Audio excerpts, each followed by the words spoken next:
ஒத்தனமா கொடுக்குற நல்ல அமுக்கடி.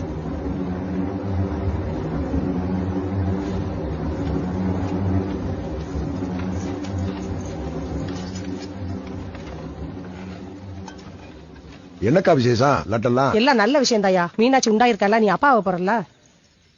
இது ஏதாவது உடலாத பித்த வந்தியா இருக்கும். இல்லையா, நாங்க டாக்டர் போய் பார்த்தோம். அவர் செக் பண்ணிட்டு உறுதியா சொல்லிட்டாரியா.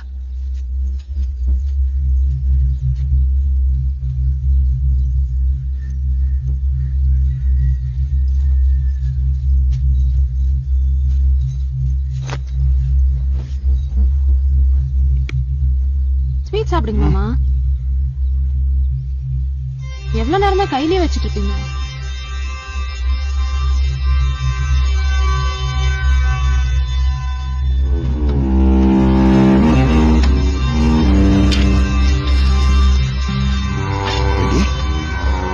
எவன்கிட்டயும் போய் வயிற்றுல வாங்கிட்டு வந்து பிள்ளைய ஏன் வாரிசாக்க பாக்குறியா?